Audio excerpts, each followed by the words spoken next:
ಈ B P ಮತ್ತು sugar ಅನ್ನುವಂಥದ್ದು ಏನಿದೆ ಇದು ದೇಹದ ಕಾಯಿಲೆ ಅಲ್ಲ, ಮನಸ್ಸಿನ ಕಾಯಿಲೆ. ಮನಸ್ಸನ್ನು ನೀವು ಸರಿಯಾಗಿ ಇಟ್ಕೊಳ್ಳಿ. ನಾನು ಅದಕ್ಕೆ ತುಂಬ ಸರಳವಾಗಿರುವಂಥ ಸೂತ್ರ ಹೇಳ್ಕೊಡ್ತೀನಿ ನಿಮಗೆ. ಅದನ್ನು ಜಸ್ಟ್ ಪ್ರಾಕ್ಟೀಸ್ ಮಾಡಿ. ಆ ವ್ಯಕ್ತಿ ಒಂದು ಸಲ ಬಂದು ಒಂದು ಸಲ ಕಲ್ತ್ಕೊಂಡು ಅದನ್ನು ಅಭ್ಯಾಸ ಶುರು ಮಾಡೋದು 3 ತಿಂಗಳಲ್ಲಿ 4 ತಿಂಗಳಲ್ಲಿ ಶುಗರ್ ಕಂಟ್ರೋಲಿಗೆ ಬರೋದಲ್ಲ, ಆ ಶುಗರೇ ಇಲ್ಲದೇ ಇರೋ ಹಾಗೆ ಅದು ಸರಿ ಹೋಗಿ ಇನ್ಸುಲಿನ್ನ ತಾನಾಗೆ ಅದು ಸೃಷ್ಟಿ ಮಾಡೋಕ್ಕೆ ಶುರು ಮಾಡುತ್ತೆ.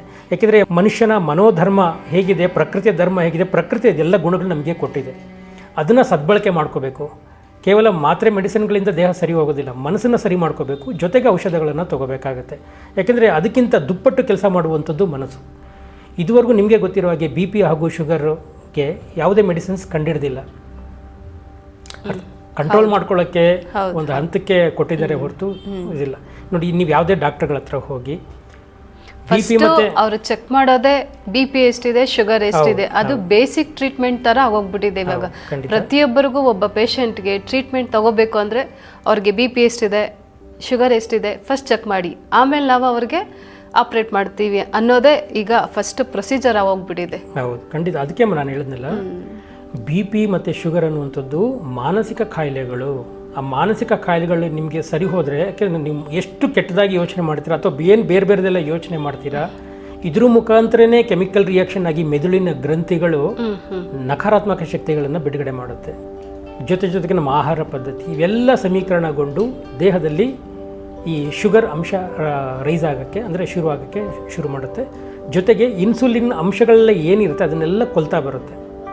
ಸೊ ಹಾಗಾಗಿ ನಾವು ಇದೆಲ್ಲ ಸರಿ ಹೋಗಬೇಕು ಅಂದರೆ ನಾನು ಹೇಳಿದೆ, ಮನುಷ್ಯನ ಮೆದುಳು ಇಡೀ ಅಂದರೆ ಯೂನಿವರ್ಸಲ್ ಎನರ್ಜಿ ಎಲ್ಲ ಏನಿದೆ ಇದನ್ನು ಸರಿಯಾಗಿ ತೊಗೊಂಡು ಸರಿಯಾಗಿ ಕೆಲಸ ಮಾಡ್ಕೊಳ್ಳೋಕ್ಕೆ ಈ ಯೂನಿವರ್ಸಲ್ ಎನರ್ಜಿ ಅಂದರೆ ಮೆದುಳು ಇರುವಂಥದ್ದು. ನಾವು ಅದನ್ನು ಸರಿಯಾಗಿ ಸದ್ಬಳಕೆ ಮಾಡ್ಕೊಳ್ತಾ ಇಲ್ಲ. ಮನುಷ್ಯನ ಮನಸ್ಸು ಸರಿ ಹೋಗಬೇಕು ಅಂದರೆ ಧ್ಯಾನ, ಮಂತ್ರಗಳು, ಹೋಮ ಹವನ, ಅಂದರೆ ಹೋಮ ಹವನಗಳು ಯಾಕೆ ಮಾಡಬೇಕು ಅಂತಾರೆ, ಅದರಿಂದ ಸರಿ ಹೋಗ್ಬಿಡುತ್ತಾ, ಇದರಿಂದ ಸರಿ ಹೋಗ್ಬಿಡುತ್ತಾ ಅಂತಾರೆ. ಹೇಗೆ ಅಂದರೆ ಮನುಷ್ಯನಿಗೆ ಎಲ್ಲ ಇನ್ಸ್ಟಂಟ್ ಆಗಬೇಕು. ಅವನು ಪ್ರಾಕ್ಟೀಸ್ ಮಾಡ್ತಾ ಅವನಿಗೆ ರಿಸಲ್ಟ್ ತಗೋಬೇಕು ಅನ್ನೋದಿಲ್ಲ. ನಾನು ಇವತ್ತು ಮಾತ್ರ ತಗೊಂಡ ನಾಳೆ ಸರಿ ಹೋಗ್ಬಿಡ್ಬೇಕು. ಹಾಗೆ ಇನ್ಸ್ಟಂಟಾಗಿ ರೋಗಗಳು ಹಾಗೆ ಬರುತ್ತಮ್ಮ. ಹೌದು. ಇವತ್ತು ನೀವು ತಿಂತಾರೋ ಅನ್ನ ವಿಷ, ಹೌದು.